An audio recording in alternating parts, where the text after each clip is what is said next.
నమస్తే myself Sarasija welcome to Maithri news ముందుగా headlines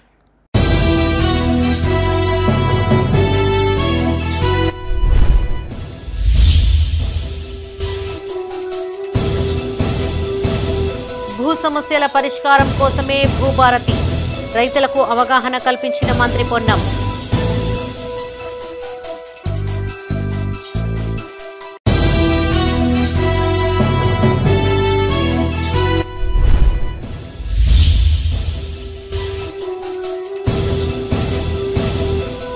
త్వరలో త్రాగునీటి సమస్యకు శాశ్వత పరిష్కారం వార్డుల్లో విప్ అడ్లూరి లక్ష్మణ్ కుమార్ పర్యటన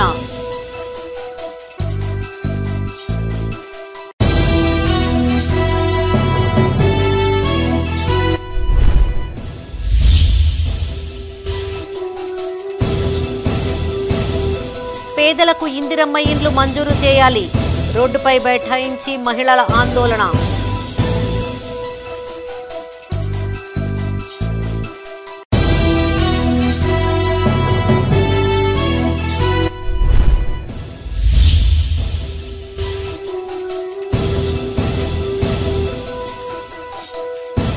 ఆర్ఎఫ్సిఎల్ కాంట్రాక్టు కార్మికుల టోకెన్ సమ్మె సమస్యలు పరిష్కరించాలని డిమాండ్ ఇక వార్తల్లోని వివరాలు భూ సమస్యల పరిష్కారం కోసమే భూభారతి తెచ్చామన్నారు మంత్రి పొన్నం ప్రభాకర్ ధరణి పోర్టల్ కారణంగా గతంలో ఎంతో మంది రైతులు తీవ్ర ఇబ్బందులు పడ్డారని గుర్తు చేశారు కరీంనగర్ జిల్లా చిగురుమామిడి మండల కేంద్రంలో కొత్త ఆర్ఓఆర్ చట్టం భూభారతిపై ఏర్పాటు చేసిన అవగాహన సదస్సుకు జిల్లా కలెక్టర్తో కలిసి మంత్రి హాజరయ్యారు ఈ సందర్భంగా రైతులకు పలు సూచనలు చేశారు కరీంనగర్ జిల్లా చిగురుమామిడిలో కొత్త ఆర్ఓఆర్ చట్టం భూభారతిపై అవగాహన సదస్సు ఏర్పాటు చేశారు ఈ కార్యక్రమానికి ముఖ్య అతిథులుగా జిల్లా కలెక్టర్ పమేలా సత్పతితో కలిసి మంత్రి పొన్నం ప్రభాకర్ హాజరై మాట్లాడారు భూభారతి చట్టంపై అన్ని మండలాల్లో అధికారులతో అవగాహన కల్పిస్తున్నట్లుగా తెలిపారు భూమి అంటేనే ఆత్మగౌరవమని అలాంటి భూమిపై పంచాయతీలు హత్యల వరకు దారితీస్తున్నాయన్నారు ధరణి పొరపాట్ల వల్ల దశాబ్దాల క్రితం విక్రయించిన భూమికి కూడా తిరిగి అమ్మిన వ్యక్తి పేరు మీదనే భూ హక్కులు వచ్చాయన్నారు దీంతో ఎంతో మంది రైతులు ఇబ్బందులు పడ్డారని గుర్తు చేశారు మనిషికి ఆధార్ తరహాలో భూములకు భూదార్ కార్డులు వస్తున్నాయన్నారు ప్రభుత్వ భూమిని ఎవరైనా కబ్జా చేస్తే కలెక్టర్కు ఫిర్యాదు చేయాలన్నారు భూభారతి చట్టంపై రైతులు అవగాహన పెంచుకోవాలన్నారు గౌరవెల్లి కాలువల నిర్మాణానికి ప్రజలు సహకరించాలని కోరారు ఇందిరమ్మ ఇండ్ల ఎంపిక పారదర్శకంగా జరుగుతుందన్నారు ఈ కార్యక్రమంలో జిల్లా నాయకులు రవీందర్ మండల అధ్యక్షులు కంది తిరుపతి రెడ్డి మాజీ జడ్పీటీసీ గీకూర్ రవీందర్ మహిళా నాయకులు లక్ష్మి పోటు మల్లారెడ్డి కార్యకర్తలు రైతులు పాల్గొన్నారు రైతులకు ఉపయోగపడే భూభారతి చట్టాన్ని తెస్తామని చెప్పినా ఇవాళ భూభారతి చట్టాన్ని తీసుకొచ్చారని మేము ముందుగానే మాట్లాడేస్తాం భూభారతి చట్టంలో మనకు అనేక విధానాలుగా సమస్యలు ఉన్నాయి మనం రివిజన్ చేసుకోవాలన్నా పట్టా మార్పు చేసుకోవాలన్నా మన భూమి వెరిఫికేషన్ చేసుకోవాలన్నా భూ రికార్డులను కాపీ పొందాలనుకున్నా ఇట్లా అనేక రకాలమైనటువంటి అంశాలను ఇవాళ భూభారతిలో పెట్టాము గతంలో భూ రికార్డు మెయింటైన్ చేయకూడదు కంప్యూటర్లా కనిపించడం కనిపించింది కనిపించడం కనిపించలే దాచిపెట్టారు ఎత్తుకపోయారు కంప్యూటర్లా రావాల్సినటువంటి భూమి కావచ్చు ఓ 10 ఎకరాల ఆసాన్ ఉంటే అందులో ఎకరం రిజర్వాయర్ కోసం కెనాల్గా పోయింటే మిగతా 9 ఎకరాలు కూడా మన కుటుంబ సభ్యుల కళ్యాణానికో లేకపోతే ఆరోగ్యానికి సంబంధించినటువంటి ఖర్చు చేసుకుందాం ఆ భూమి అమ్ముకుందామంటే కూడా ప్రభుత్వ భూమిగా కనబడేటువంటి పరిస్థితి మనందరం గమనించినాం హద్దులు లేవు 30 ఏళ్ల కింద అమ్మిపోయినటువంటి వాడు ఓక మీద మనం పాస్బుక్ మన దగ్గరనే కానీ మొటేషన్ కాదు కానీ మళ్ళీ జరిగిన ఆసామికి ఆయన చూపించినటువంటి పరిస్థితి జగిత్యాల జిల్లా రాయకల్లోని పద్మశాలి సంఘ భవనంలో భూభారతి చట్టంపై అవగాహన సదస్సు ఏర్పాటు చేశారు ఈ కార్యక్రమానికి ముఖ్య అతిథులుగా MLA doctor Sanjay Kumar collector Satyaprasad హాజరై మాట్లాడారు భూభారతితో రైతులకు సత్వర న్యాయం జరుగుతుందన్నారు కలెక్టర్ స్థాయిలోనే భూ సమస్యలు పరిష్కరించే అవకాశం ఉందన్నారు అంతకుముందు స్థానిక మార్కండేయ ఆలయంలో ప్రత్యేక పూజలు చేశారు అనంతరం 60 మంది లబ్ధిదారులకు సీఎం సహాయ నిధి ద్వారా మంజూరైన 17,50,000 రూపాయల విలువ గల చెక్కులు 14 మందికి కళ్యాణ లక్ష్మి చెక్కులను పంపిణీ చేశారు ఈ కార్యక్రమంలో ఆర్డీఓ మధుసూదన్ ఎంపీడీఓ చిరంజీవి తహసీల్దార్ ఖయ్యూం ఫ్యాక్స్ చైర్మన్లు ఏనుగు మల్లారెడ్డి రాజలింగం ముత్యంరెడ్డి పాల్గొన్నారు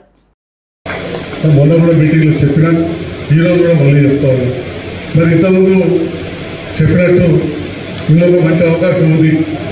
రెండంచెల అప్పీల్ వ్యవస్థ అంటే తహసీల్దార్ గారు చేసిన తర్వాత ఏదైనా అబ్జెక్షన్ ఉంటే ఆర్డీఓ గారికి అప్లై చేసుకోవచ్చు, తర్వాత కలెక్టర్ గారు చేసుకోవచ్చు, ఇంకా కాకపోతే ల్యాండ్ ట్రిబ్యునల్ కానీ కోర్టులు అవన్నీ ఉంటాయి. నేను కోరేది ఏంటంటే ఇక్కడ గౌరవ తహసీల్దార్ గారిని మిగతా రెవెన్యూ సిబ్బందిని అంత దూరం పోనీయద్దు. మన బీఆర్ఓలే మంచిగా చేయాలి, తహసీల్దార్ గారే మంచిగా చేసి ఎంక్వైరీ చేసి చేయాలి. గతంలో చేసినాక 40 రోజులు మ్యూటేషన్ కోసం గ్రామ పంచాయతీలో అక్కడ అప్డేట్ పెడుతుంది, అది లేకుండా పోయినసారి. ఈసారి అది వచ్చింది వెసులుబాటు. అప్పుడు 2 పాస్బుక్లు ఇస్తారు, కానీ ఇప్పుడు ఒకటే దాంట్లో చేస్తున్నారు తహసీల్దార్. అప్పుడు ఏమైతుందో ఒకటి ఇచ్చి రిజిస్ట్రేషన్ తప్పుతుండే. కొంతమంది మంచి మంచి చదువుకున్న వాళ్ళు, డాక్టర్లు కావచ్చు, వ్యాపారస్తులు కావచ్చు, పెద్ద భూముల గురించి అవగాహన లేని వాళ్ళు రిజిస్ట్రేషన్ చేసుకుని ఇక అయిపోయింది అనుకుంటారు కదా ఇంట్లో వద్దు. కానీ అసలు మ్యూటేషన్ కాకపోవు, మ్యూటేషన్ వస్తేనే ఓనర్షిప్ వచ్చినట్టు.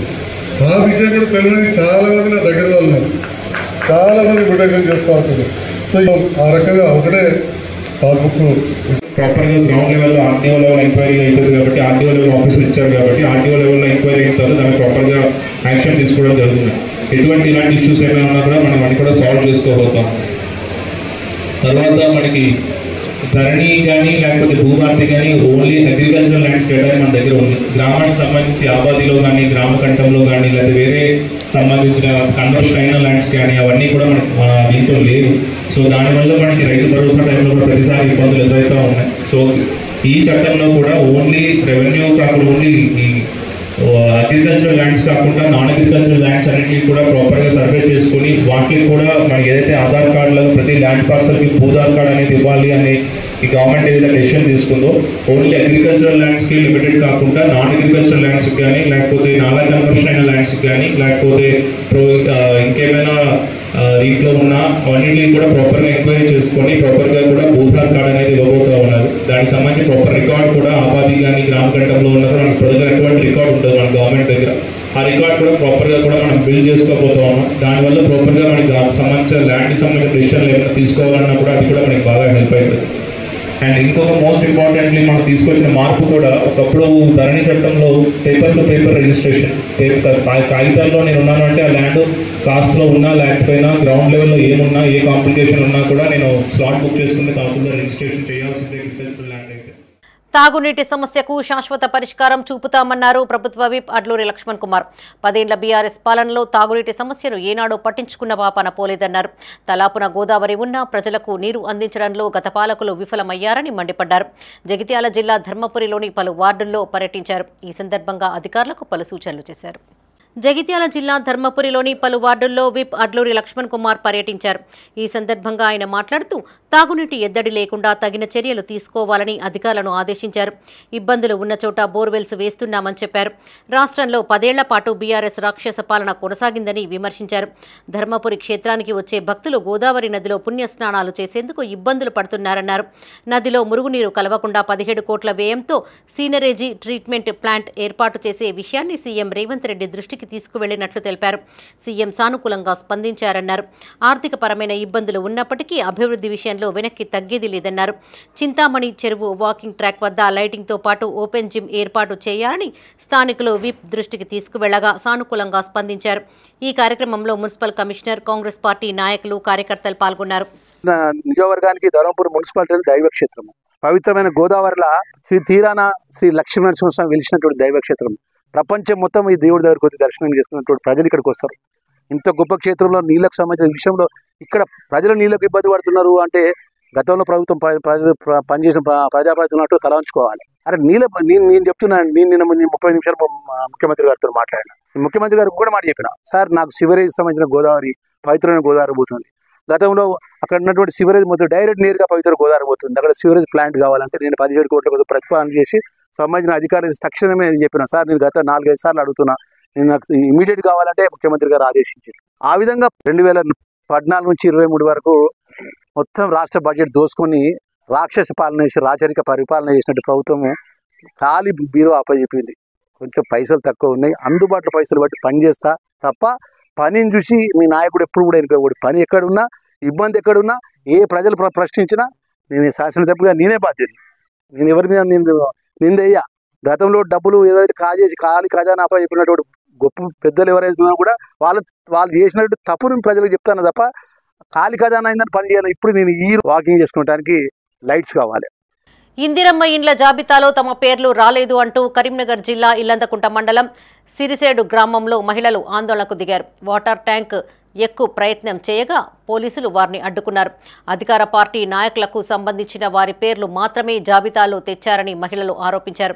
ఓట్లు వేసి గెలిపించిన తమ పరిస్థితి ఏంటి అని వారు ప్రభుత్వాన్ని ప్రశ్నించారు. కరీంనగర్ జిల్లా ఇల్లందకుంట మండలం సిరిసేడు గ్రామంలో మహిళలు ఆందోళనకు దిగారు. ఇందిరమ్మ ఇండ్ల లబ్ధిదారుల జాబితాలో తమ పేర్లు లేవంటూ రోడ్డుపైన బైఠాయించారు. అనంతరం వాటర్ ట్యాంక్ పైకి ఎక్కి ప్రయత్నం చేయగా పోలీసులు అడ్డుకున్నారు. సుమారు అర్ధగంట పాటు రోడ్డుపైన బైఠాయించడంతో ఇరువైపులా పెద్ద ఎత్తున ట్రాఫిక్ నిలిచిపోయింది. నచ్చచెప్పేందుకు ప్రయత్నించిన అధికారులు పోలీసులతో వాగ్వివాదానికి దిగారు. ఈ సందర్భంగా వారు మాట్లాడుతూ కాంగ్రెస్ పార్టీకి సంబంధించిన వారికే ఇందిరమ్మ ఇండ్లు మంజూరు చేశారని ఆరోపించారు. మిగతా వారి పరిస్థితి ఏంటని ప్రశ్నించారు. కాగా అధికారులు మాత్రం గ్రామానికి 27 ఇండ్లు మాత్రమే మంజూరు అయ్యాయని, ఇందిరమ్మ కమిటీ సభ్యులు ఇచ్చిన జాబితా ఆధారంగా లబ్ధిదారులను ఎంపిక చేశామని తెలిపారు. మాకు గుంట భూమి కూడా లేదు, ఇల్లు లేదు, పరదలు కట్టుకొని పిల్లలతోటి మేము ఉంటున్నాము. ఇక్కడ ఉన్న వాళ్ళకు కూడా అదే పరిస్థితి. అందరము మేము ఇక్కడ ఇండ్లు లేదనేసి, అందులో ఇళ్ళలో పేర్లు రాలేదనేసి మేము ఇక్కడ కార్యదర్శి వాళ్ళని ఇక్కడ అడగడానికి మేము వచ్చినాం, సర్వేకి వచ్చినాం. అది ఎట్లా అయిందంటే అది లంచాలతోటి రాజకీయం ఉన్న వాళ్ళకు, భూములు ఉన్న వాళ్ళకే వచ్చింది, ఇండ్లు ఉన్న వాళ్ళకి. మళ్ళీ ఈ ఊర్లో లేని ఆడపడుచులకు వచ్చింది, ఇక్కడ ఉన్న కోడళ్ళకు రాలేదు, ఆడపడుచులకు వచ్చింది. ఆడబిడ్డలకు అధికారం ఉండేది కానీ ఇక్కడ ఉన్న కోడళ్ళకు అధికారం లేదు. వాళ్ళేస్తేనే గెలిచిలా, మేము ఓట్లు వేయలేదా? మేము రేవంత్ రెడ్డిని ఎందుకు గెలిపించినప్పుడు మా అందరికి ఇండ్లు ఇప్పిస్తారు, మాకు ఇట్లా న్యాయం జరుగుతున్న ఉద్దేశంతో రేవంత్ రెడ్డిని గెలిపించుకున్నాం. మరి ఇట్లా కాంగ్రెస్ వాళ్ళే ఉంటారు, వాళ్ళకే ఇండ్లు వస్తాయి, మరి పార్టీలో దిగే వారికి ఇండ్లు వస్తాయి అని చెప్తే మేము ఓట్లు వేయబోదాం కదా, మేము గెలిపించుకోబోదాం కదా. మరి ఇప్పుడు రాజకీయం వచ్చినాక వాళ్ళ పార్టీ వాళ్ళకి ఇస్తామంటే మిగతా వాళ్ళందరూ ఎక్కువ వాళ్ళు ఓట్లు వేసిన వాళ్ళందరూ పిచ్చోళ్ళ చొప్పున 30 ఇండ్లు శాంక్షన్ అయినాయన్న. ఆ 30 ఇండ్లు ఎట్లా శాంక్షన్ చేసిరని చెప్పి మేము మొన్న ఇక్కడికి వచ్చినటువంటి కార్యదర్శులను, ఇక్కడ ఉన్నటువంటి ఈ గ్రామ పంచాయతీ సిబ్బందిని అడిగినామన్న. గ్రామ పంచాయతీ సిబ్బందిని అడిగితే నేను వచ్చి ఆ ఒక స్పెషల్ ఆఫీసర్ వచ్చింది ఇక్కడికి. ఆ స్పెషల్ ఆఫీసర్ని సార్ ఎవరికి వచ్చింది మరి లిస్టు, ఒకసారి వాళ్ళ లిస్ట్ ఫైండ్ అవుట్ చేయండి సార్, మేము ఒకసారి చెక్ చేసుకుంటాం అంటే ఆయన డైరెక్ట్ మా మొహం పట్టుకొని ఏమంటాడన్నా, నువ్వేమన్నా ఎంప్లాయిడ్వా, నువ్వేమన్నా కమిటీ సభ్యునివా, నీకు ఎందుకు ఇవ్వాలో మేము ఇయ్యామని చెప్పి బరాబర్ చెప్పిండు అన్న. తర్వాత మేము ఇట్లా అడిగినాం, ఎందుకు ఇయ్యారు మీరు అది అనుకుంటా మేము వాళ్ళని మాట్లాడిన తర్వాత డోర్ వేసుకొని వేయరన్న. డోర్ వేసుకొని పోయిన తర్వాత మేము మళ్ళీ ఎంపీడీఓ ఆఫీస్కి పోయినాం. ఎంపీడీఓ ఆఫీస్కి పోయిన తర్వాత ఎంపీడీఓ గారు ఏం చేసిండన్న అంటే, ఆయన మీ ప్రాబ్లం ఏంది చెప్పండి అన్నారు. మీ ప్రాబ్లం ఏంది చెప్పినా సార్ సో అండ్ సో అని చెప్పి. పెద్దపల్లి జిల్లా రామగుండం ఎరువుల కర్మాగారం ఎదుట కాంట్రాక్టు కార్మికులు ఒక్కరోజు టోకెన్ సమ్మె చేపట్టారు. జీతాల పెంపుతో పాటు కార్మికుల సమస్యలు పరిష్కరించాలంటూ కర్మాగారం గేటు ఎదుట నిరసన తెలిపారు. ఈ సందర్భంగా కార్మిక సంఘం నాయకులు అంబటి నరేష్ మాట్లాడారు. సంస్థకు వచ్చిన లాభాల నుంచి కార్మికులకు బోనస్ చెల్లించాలని, పనికత్తంగా వేతనంతో పాటు అలవెన్సులు ఇవ్వాలని డిమాండ్ చేశారు. కర్మాగారంలో పనిచేస్తున్న కార్మికులకు కనీసం త్రాగునీటి సౌకర్యం లేదని, పని స్థలం వరకు బైక్లు అనుమతించాలని కోరారు. ఇప్పటికైనా ఆర్ఎఫ్సిఎల్ యాజమాన్యం స్పందించి డిమాండ్లను పరిష్కరించాలని, లేని పక్షంలో నిరవధిక సమ్మె చేపడతామని హెచ్చరించారు. ఆర్ఎఫ్సిఎల్ యాజమాన్యం కార్మికుల శ్రమతోటి 510 కోట్ల రూపాయల లాభాలు సంపాదించినప్పటికీ చర్చల పేరు మీద కాలయాపన చేస్తూ కార్మికులకు న్యాయమైనటువంటి డిమాండ్లు, వేతనాల పెరుగుదల, బోనస్, అలవెన్స్, ఇన్సెంటివ్లు ఇవ్వకుండా ఇవాళ రోడ్డు మీదకి ధర్నా కూర్చోబెట్టినటువంటిది పూర్తి యాజమాన్యం బాధ్యత వహించాలి. సీజీఎం గారి మొండి వైఖరికి ఇది ఒక ప్రత్యక్ష ఉదాహరణ. లాభాలు వచ్చినాయని చెప్పి జబ్బలు దర్చుకొని ప్రెస్ మీట్ పెట్టి సీజీఎం గారు ఇవాళ కార్మికులు రోడ్డు ఎక్కడానికి కూడా బాధ్యత తీసుకొని వెంటనే కార్మికులకు సంబంధించిన డిమాండ్లు పరిష్కరించి కార్మికులకు శ్రేయస్సుగా ఆలోచన చేయాలని చెప్పి మేము ఆర్ఎఫ్సిఎల్ యాజమాన్యాన్ని హెచ్చరిస్తా ఉన్నాము. ముఖ్యంగా చర్చల పేరు మీద లేబర్ డిపార్ట్మెంట్లో రోజు డేట్లు ఎక్స్టెన్షన్ చేసుకుంటా, ఇవాళ కాకపోతే రేపు కాకపోతే ఎల్లుండి ఉండాలని చెప్పి కాలయాపన చేస్తూ మభ్య పెడతా ఉన్నారు కార్మికులను. కాబట్టి ఈ ఆగ్రహాన్ని, ప్రజా ఆగ్రహాన్ని, కార్మికుల ఆగ్రహాన్ని చవి చూడాల్సి వస్తుంది. ఆర్ఎఫ్సిఎల్ లో కార్మికులకు నడి ఎండలో ఇక్కడ నుంచి బ్యాగింగ్ వరకు 2 కిలోమీటర్లు నడుచుకుంటూ పోవాల్సిన పరిస్థితి. బైక్లకు పర్మిషన్ ఇవ్వరు. మరి అదే ఎండలో తాగడానికి మంచినీళ్ళు కూడా లేవు మాకు సరిగా. ప్లస్ మాకు టిఫిన్ టైం కూడా లేదు. టిఫిన్ చేస్తే అన్నం, లంచ్, మధ్యాహ్నం అన్నం తింటే గుట్టల కింద తిని పుట్టల కింద పడే పరిస్థితి మాది. మాకు కూర్చోడానికి ఒక స్థలం లేదు. లంచ్ సమయంలో ఒక 10 నిమిషాలు కనీసం విశ్రాంతి తీసుకుందామంటే కూడా మాకు లేదు. అదే నడి ఎండలో పని చేయాలి, నడి ఎండలో తినాలి, అదే నడి ఎండలో ఉండాలి. అది కాక మాకు సమయానికి పేమెంట్ కూడా రావట్లేదు. 3 నెలలు 2 నెలలు ఒకసారి పేమెంట్ అడిగితే దాన్ని బెదిరింపులు, గేట్ పాస్ ఇచ్చేయమని బెదిరింపులు. అలాగే మాకు ప్రతి ఒక కార్మికుడు చేసే ఒక ముగ్గురు చేసి నలుగురు చేసే పనిని ఒక్కరితో ఇద్దరితో చేయిస్తారు.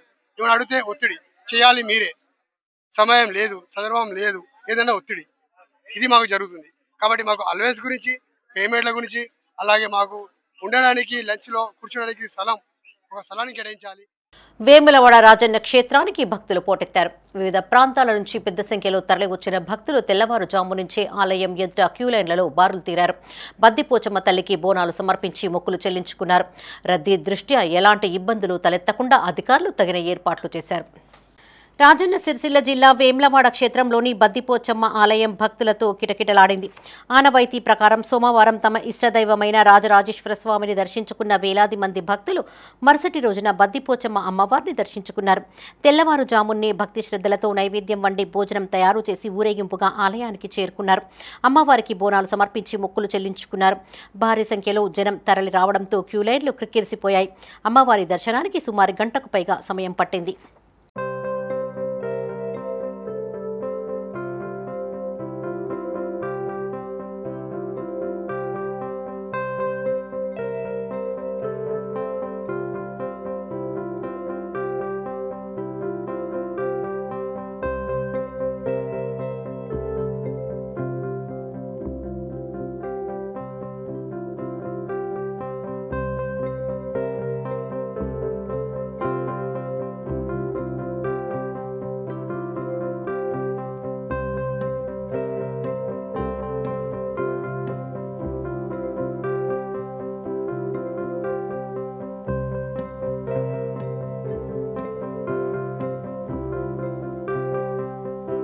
జగిత్యాల జిల్లా కుండగట్టు అంజన్న క్షేత్రంలో భక్తుల రద్దీ నెలకొంది. మంగళవారం కావడంతో వివిధ ప్రాంతాల నుంచి పెద్ద సంఖ్యలో తరలివచ్చిన భక్తులు తెల్లవారుజాము నుంచే క్యూలైన్లలో బారులు తీరారు.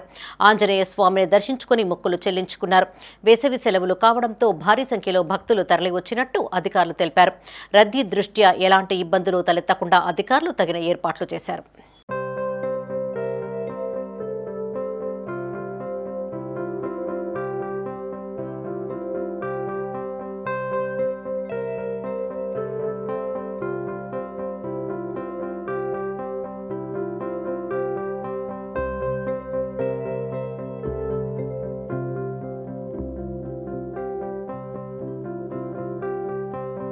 సిద్దిపేట జిల్లా హుస్నాబాద్ ఆర్డీఓ కార్యాలయం ఎదుట కూచనపల్లి గ్రామస్తులు ధర్నా చేపట్టారు. తమ గ్రామం నుంచి కాలువ నిర్మాణం చేపట్టవద్దంటూ ఆర్డీఓకు వినతిపత్రం సమర్పించారు. ఈ సందర్భంగా వారు మాట్లాడుతూ గ్రామ శివారులో ఇదివరకే కుంటలు, గొలుసు కట్టు కాలువలు ఉన్నాయని, ఇప్పుడు చేపట్టే గౌరవెల్లి కాలువ నిర్మాణంతో ఎలాంటి ఉపయోగం లేదని చెప్పారు. నివాసాల మధ్య నుంచి కాలువ వెళ్తోందని, వెంటనే కాలువ నిర్మాణాన్ని రద్దు చేయాలని డిమాండ్ చేశారు. గ్రామంలో ఉన్న కుంటలను, గొలుసు కట్టు కాలువలను పునరుద్ధరిస్తే సరిపోతుందన్నారు. ఇప్పుడు నిర్మిస్తున్న కాలువతో ప్రభుత్వానికి, రైతులకు ఎలాంటి ప్రయోజనం ఉండదని వారు స్పష్టం చేశారు. గౌరవపల్లి ప్రాజెక్టు సంబంధించిన వరద కాలువ కోసం కూచనపల్లి పందిళ్ళ గ్రామంలో భూసేకరణ కాలువ కోసం చేపట్టడం జరిగింది. అక్కడున్న రైతులు ఆ కాలువకు సంబంధించిన రైతులు మొత్తం వ్యతిరేకించడం జరుగుతుంది. మాకు ఇప్పటికే పాత కాలువ ఉన్నది, దాన్ని పునరుద్ధరణ చేయాలి, దాన్ని వాడుకోవాల్సిన అవసరం ఉన్నది, కొత్త కాలువ కోసం భూసేకరణ చేయాల్సిన అవసరం అని చెప్పేసి ఈ రోజున ఆర్డీఓ గారికి మొరబెట్టుకోవడం జరిగింది. వాళ్ళు కూడా మొత్తం రైతులందరూ ఏకతాటిగా వాళ్ళు వినతి పత్రం ఇవ్వడం జరిగింది. ఈ ప్రాజెక్టుకు ఎవరు కూడా వ్యతిరేకం కాదు, కానీ అక్కడ నష్టం జరిగింది, అనవసరంగా డబ్బు వృధా అయితే పరిస్థితి ఉన్నది. కాబట్టి వెంటనే ఏదైతే భూసేకరణ కాలువ కోసం చేసిన భూసేకరణ వెంటనే నిలుపుదల చేయాలని చెప్పేసి రైతులు డిమాండ్ చేయడం జరుగుతుంది. మా విలేజ్లో B2 కూచనపల్లి విలేజ్లో ఆల్రెడీ పూర్వం కాలువలు ఉన్నాయి, కొలుసు కట్టు కాలువలు, అవి పునరుద్ధరణ చేయాలి. ఈ కాలువ వచ్చేది మొత్తం అందరికీ నష్టమే ఉన్నది. ఎక్కువ దాదాపు ఇల్లు మధ్యలోకి వెళ్ళి వస్తుంది, విలేజ్ అంటే ఊరు గ్రామాలకి మధ్యలోకి వెళ్ళి వస్తుంది. కాబట్టి ఇది వెంటనే నిలుపుదల చేయాలని పాత కాలువలు ఉంచాలి, కొత్త కాలువలు బంద్ చేయాలి. మా కుషపల్లికి చెరువు, తాళ్ళ చెరువు, తక్కువ చెరువు, మళ్ళీ శనుక్కుంట, ఈ పారకాలు బ్రహ్మాండంగా ఉన్నాయి. ఆల్రెడీ పాత కాలువలు కూడా ఉన్నాయి. కానీ ప్రభుత్వం అనవసరంగా ఈ యొక్క కాలువను రైతులకు ఇబ్బంది, మరియు గవర్నమెంట్ కూడా, ప్రభుత్వానికి కూడా ఉపయోగం లేకపోగా నష్టం జరుగుతుంది. అధికారులు అవగాహన లేక ఈ యొక్క కాలువను తవ్వడానికి చేస్తున్నారు, బలవంతం చేస్తున్నారు. ఒక్కసారి ఇంజనీర్లు కానీ దీనికి సంబంధించిన వాళ్ళు ఒకసారి సర్వే చేసి ఈ యొక్క కాలువను మరొకసారి పరిశీలించి దీన్ని రద్దు చేయవలసిందిగా, ఎటువంటి ఉపయోగం లేని కాలువను వెంటనే రద్దు చేయవలసిందిగా. సొసైటీలతో రైతులకు మేలు జరగాలన్నారు జగిత్యాల ఎమ్మెల్యే డాక్టర్ సంజయ్ కుమార్. వరి ధాన్యం మాత్రమే కాకుండా అన్ని పంటలు కొనుగోలు చేసే స్థాయికి రావాలని ఆకాంక్షించారు. జగిత్యాల జిల్లా రాయకల్ మండలం కిష్టంపేట గ్రామంలో ఏర్పాటు చేసిన కొనుగోలు కేంద్రాన్ని ఎమ్మెల్యే ప్రారంభించారు. ఈ సందర్భంగా సొసైటీ నిర్వాహకులకు పలు సూచనలు చేశారు. జగిత్యాల జిల్లా రాయకల్ మండలం కిష్టంపేట గ్రామంలో అల్లిపూర్ రైతు ఉత్పత్తిదారుల కంపెనీ లిమిటెడ్ ఆధ్వర్యంలో ఏర్పాటు చేసిన ధాన్యం కొనుగోలు కేంద్రాన్ని ఎమ్మెల్యే డాక్టర్ సంజయ్ కుమార్ ప్రారంభించారు. ఈ సందర్భంగా ఆయన మాట్లాడుతూ సొసైటీ అన్ని రంగాల్లో రాణించాలని, మంచి లాభాలు ఆర్జించాలని ఆకాంక్షించారు. నాబార్డు సహకారంతో నిధులు కూడా పొంది అభివృద్ధి చెందాలన్నారు. రాజకీయాలకు అతీతంగా రైతులు ఐక్యంగా ఉన్నప్పుడు మాత్రమే సొసైటీలు ముందుకు వెళతాయన్నారు. ఈ కార్యక్రమంలో నాయకులు మోర హనుమాన్లు, కోల శ్రీనివాస్, ఎఫ్పిఓ అధ్యక్షులు అతినేని శంకర్, డైరెక్టర్లు రాజన్న, శంకర్, రాజలింగం, దేవీందర్ రావు, నాయకులు ముకీద్, జానగోపి పాల్గొన్నారు. వచ్చినాడు ఈ సహకార సంఘం ఇంకా బాగా అభివృద్ధి చెందుతుంది, రైతులు కూడా లాభం అవుతుంది. దాంతోపాటుగా మనం పెస్టిసైడ్స్ అమ్మడం కావచ్చు, ఎరువులు తీసుకొచ్చడే కావచ్చు, ఒకటికే ఒకటి అన్ని తోడు కావాలి. రెండు రకాలుగా, ఒకసారి ప్రొడక్షన్ వైపు ప్రొడ్యూసర్ కంపెనీ, రెండోది మనకు ట్రేడింగ్, మార్కెటింగ్, బయట వ్యాపారం కూడా చేసే స్థాయికి వెళ్ళినప్పుడే లాభాలు ఉంటాయి. లేకపోతే 4 రోజులలో షో పుట్టప్ అయిపోతుంది. తమ్ముడు సీన్ అన్నట్టు రాజకీయాలకు మనకి వస్తుంది. మళ్ళీ 2 రోజులు 500 మంది 3 గ్రూపులు 120. సో మళ్ళీ ఎటో దారి తెస్తుంది. కొంతమంది దీన్ని ఆట కట్టుకొని ఏదో ఒక రాజకీయ పార్టీకి పోవడం, ఇవన్నీ కూడా ఇక ధర్నాలు చేస్తేందుకు అది కాదు. దాని ఉద్దేశం ఇంతమంది చెప్పినట్టు ఇలా ఒక ఫార్మర్ ప్రొడ్యూసర్ ఆర్గనైజేషన్ ఎట్లయితే ఉందో, ఏదైతే ఉందో దీని వెనకాల ప్రభుత్వం చాలా సపోర్ట్ చేస్తుంది. ఇప్పుడు ఎఫ్పిఓలకు నాబార్డ్ సపోర్ట్ చేస్తుంది. అగ్రికల్చర్ రూరల్ బ్యాంక్ ఏదైతే ఉందో నాబార్డ్ నిధులు ఇస్తూ ఉన్నారు. సో ఈ రకంగా ఆ నిధులని సమకూర్చుకొని, తక్కువ ఇంట్రెస్ట్కి వస్తాయి ఆ నిధులని సమకూర్చుకొని ఇంకా విస్తృతంగా ముందు ఏవైతే మనకు సంఘాలు ఉన్నాయో వాటిని చూసి నేర్చుకొని, ఎందుకంటే ఒక్క రోజునే సంఘం అన్నీ వేయలేదు, దినదినాభివృద్ధి చెందాలి. ఇవాళ మనం కొన్ని చూస్తున్నాం, బ్యాంకులు చిన్నగా స్టార్ట్ అయ్యి గొప్పగా అయినాయి, కొనేమో మొత్తం ఉన్నది పోయింది, ఉడిసింది పోయింది. కాబట్టి ఇవన్నీ కూడా చేయాల్సిందిగా అన్నీ కూడా. జమ్మూ కాశ్మీర్లో ఉగ్రదాడి పట్ల నిరసన కార్యక్రమాలు కొనసాగుతున్నాయి. ఉమ్మడి జిల్లా వ్యాప్తంగా వివిధ సంఘాలు, పార్టీల ఆధ్వర్యంలో కొవ్వొత్తులతో ర్యాలీ నిర్వహించి మృతులకు నివాళులు అర్పించారు. పలు పట్టణాల్లో హిందూ సంఘాలు బంద్కు పిలుపునిచ్చాయి. అమాయకుల ప్రాణాలు తీసిన ఉగ్రవాదులను కఠినంగా శిక్షించి బాధిత కుటుంబాలకు న్యాయం చేయాలని పలువురు డిమాండ్ చేశారు. పహల్గాం ఘటనకు నిరసనగా Peddapalli chamber of commerce welfare association ఆధ్వర్యంలో పట్టణ బంద్కు పిలుపునిచ్చారు. ఈ మేరకు పెట్రోల్ బంకులు, కూరగాయల మార్కెట్, కిరాణా షాపులు, వ్యాపార సంస్థలు స్వచ్ఛందంగా మూసివేసి బంద్కు మద్దతిచ్చాయి.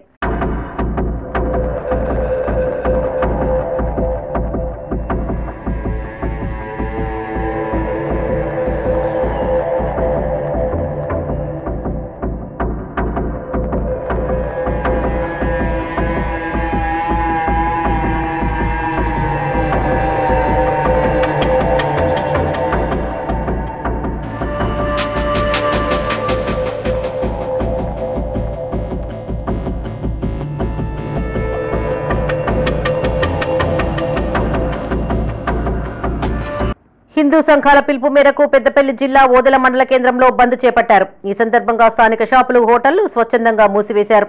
ఈ కార్యక్రమంలో హిందూ వాహిని మండల సంయోజక్ శాంతల కుమార్, బీజేపీ మండల ప్రధాన కార్యదర్శి తీర్థాల కుమారస్వామి, మేరుగు రంగన్న, ఎంబడి కుమార్, రాచర్ల అశోక్ పాల్గొన్నారు.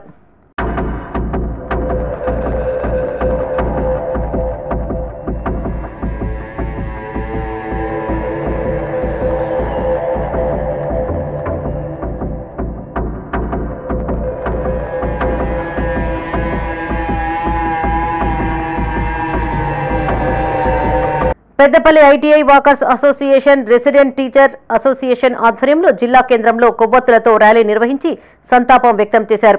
దాడిలో గాయపడ్డవారు త్వరగా కోలుకోవాలని ఆకాంక్షించారు. ఈ సందర్భంగా వారు మాట్లాడుతూ సోదర భావంతో శాంతియుతంగా జీవించే దేశంలో తీవ్రవాదానికి స్థానం లేదన్నారు. తీవ్రవాదాన్ని అణిచివేసేందుకు కేంద్ర ప్రభుత్వం ఏ నిర్ణయం తీసుకున్నా తాము మద్దతు ఇస్తామన్నారు. మన జరిగిన జమ్మూ కాశ్మీర్లో పహల్గామ ఉగ్రవాద దాడిలో అసలు వాసిన వీరులకు మరి అంటే ఆత్మశాంతి కొరకు ఈరోజు క్యాండిల్ ర్యాలీ ఐటీఐ వాకర్స్ నుంచి తీయడం జరుగుతుంది. ఉగ్రవాదులని మనము ఎప్పటికీ సాయించొద్దు, మనం కూకటి వేళ్లతో సహా తీసేయాలి. మన అందరం యూనిటీగా ఉండి పాకిస్తాన్ ఉగ్రవాదులని మన అందరం ఏరివేయాలని కోరుకుంటూ ఈరోజు వాళ్ళ కుటుంబ సభ్యులకు మనోధైర్యం కొరకే ఈ క్యాండిల్ ర్యాలీ చెప్పి గౌట్ వైటై వాకర్స్ అసోసియేషన్ తరఫున మేము వేడుకుంటున్నాం. పహల్గామ్లో మృతి చెందిన పర్యాటకుల ఆత్మశాంతికి ఈరోజు పెద్దపల్లి రెసిడెంట్ టీచర్స్ ఆధ్వర్యంలో ర్యాలీ నిర్వహించడం జరుగుతుంది. టెర్రరిస్ట్ మూకలు పాకిస్తాన్ ప్రేరేపిత ఉగ్రవాద మూకలు ఏవైతే ఉన్నాయో అమాయకుల ప్రాణాలను పొట్టన పెట్టుకోవడం అనేది చాలా దారుణమైన విషయం. సో వారి ఆత్మశాంతి కోసమై ఈరోజు ర్యాలీ నిర్వహించడం జరుగుతుంది. ఈ సందర్భంగా టెర్రరిస్టులందరినీ ఎవరైతే అమాయకుల ప్రాణాలను పొట్టన పెట్టుకున్నారో వాళ్ళందరికీ తగిన గుణపాఠం చెప్పాల్సిందిగా భారత ప్రభుత్వానికి భారత ఆర్మీకి సంఘీభావం తెలియజేస్తూ సో ఈ పోరాటంలో ప్రజలందరూ కూడా భారత ఆర్మీ వైపు భారత ప్రభుత్వం వైపు ఉంటారని తెలియజేస్తూ వారి ఆత్మశాంతికి మేము ర్యాలీ నిర్వహించడం జరుగుతుంది. ఈ పోటీ ప్రపంచంలో కష్టపడి చదివే విద్యార్థులకు ఉజ్వల భవిష్యత్తు ఉంటుందని మంత్రి పొన్నం ప్రభాకర్ అన్నారు. తెలంగాణ రెసిడెన్షియల్ జూనియర్ కాలేజ్ ఎన్సాన్ పల్లిలో రాష్ట్ర స్థాయి ప్రథమ ర్యాంకు సాధించిన సిద్దిపేట జిల్లా హుస్నాబాద్ విద్యార్థిని రాధారపు వైష్ణవితో పాటు ఆమె తల్లిదండ్రులను మంత్రి అభినందించి సత్కరించారు. హుస్నాబాద్ బిడ్డ వైష్ణవి 470కి 468 మార్కులు సాధించి ఆ ప్రాంత విద్యార్థులకు స్ఫూర్తిదాయకంగా నిలిచిందన్నారు. వైష్ణవికి భవిష్యత్తులో ఏ అవసరం వచ్చినా తన వంతు సహాయం అందిస్తామన్నారు. ఇంటర్ ఫలితాల్లో ప్రతిభ కనబర్చిన 150 మంది విద్యార్థులను సన్మానించినట్టు తెలిపారు. హుస్నాబాద్ బిడ్డ వైష్ణవి 470కి 468 మార్కులు సాధించి ఈ ప్రాంత విద్యార్థులందరికీ ఒక స్ఫూర్తిదాయకమైంది. ఈరోజు నేను అందరికీ విజ్ఞప్తి చేస్తున్నా, ఈ పోటీ ప్రపంచంలో కష్టపడి చదువుకుంటేనే ఉజ్వల భవిష్యత్తు ఉంటుంది. ఎవరి మీద ఆధారపడకుండా తమ కుటుంబాన్ని కష్టపడి పెంచిన తల్లిదండ్రుల్ని భవిష్యత్తు కుటుంబాన్ని కూడా చూసుకునే అవకాశం ఉంటుంది. కాబట్టి నేను ఈ సందర్భంగా వైష్ణవిని మనస్ఫూర్తిగా అభినందిస్తా ఉన్నా. తప్పకుండా ఆమె చదువుకు సంబంధించిన భవిష్యత్తులో ఎవరి మీద ఆధారపడే అవసరం లేదు. కానీ ఎక్కడైనా అవసరం ఉంటే తప్పకుండా నేను ప్రోత్సహించడానికి సిద్ధంగా ఉంటాను. మొన్న కూడా మహాత్మా గాంధీ జ్యోతిబా పూలే సంబంధించిన దాదాపు 150 మంది ర్యాంకర్స్కు అందరూ కూడా ఫెలిసిటేషన్ చేసినాం. దీని విషయం ఏంటంటే ఎక్కడైతే బాగా మెరిట్గా చదువుకుంటారో వాళ్ళను ప్రోత్సహించడం ద్వారా మిగతా వాళ్ళందరూ కూడా ఆ విధమైన ఆలోచన రావాలని, మాకు కూడా మెరిట్ వస్తే సన్మానం జరుగుతుంది అనేటువంటి ఆలోచన రావాలని కోరుకుంటూ మరొకసారి వైష్ణవికి అభినందనలు. వాళ్ళ తల్లిదండ్రులు అటువంటి కష్టపడి చదువుకునే అవకాశం ఇచ్చారు. 10వ తరగతి చదువుతుంది. రాజన్న సిరిసిల్ల జిల్లా ముస్తాబాద్ గ్రామ పంచాయతీ ఎదుట స్వర్ణకారులు చేపట్టిన నిరాహార దీక్ష నేటితో 6వ రోజుకు చేరుకుంది.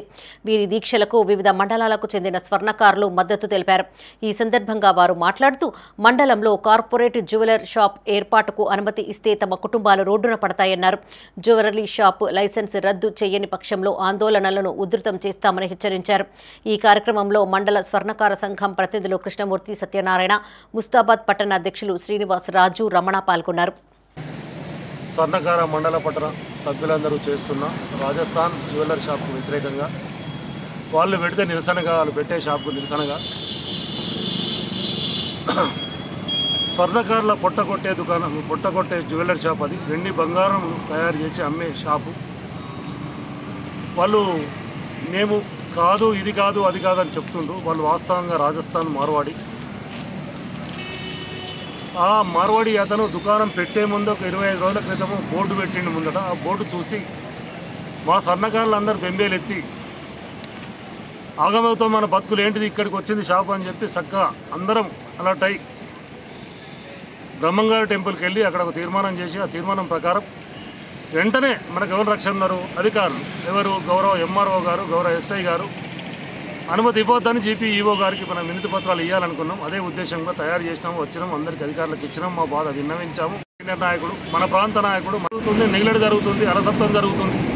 అధికారులు పట్టించుకుంటలేరు. ఎవరైనా రోడ్డు మీద బోర్డు పెడితే ఎందుకు పెట్టింది అని అడుగుతాడు. వీటి షాపు ఏం షాపు అని అడుగుతాడు. బులెటిన్ ముగించే ముందు హెడ్లైన్స్ మరోసారి.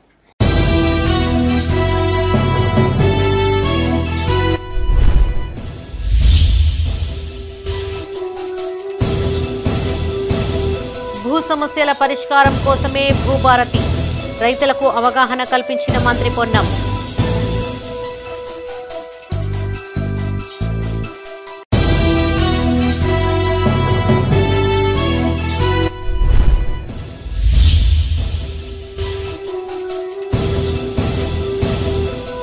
త్వరలో త్రాగునీటి సమస్యకు శాశ్వత పరిష్కారం, వార్డుల్లో విప్ అడ్లూరి లక్ష్మణ్ కుమార్ పర్యటన.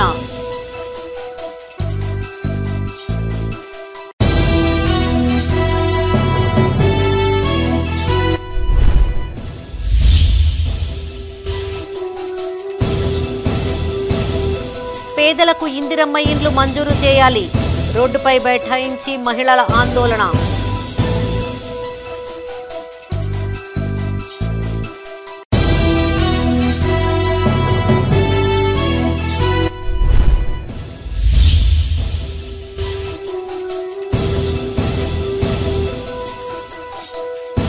ఆర్ఎఫ్సిఎల్ కాంట్రాక్టు కార్మికుల టోకెన్ సమ్మె. సమస్యలు పరిష్కరించాలని డిమాండ్.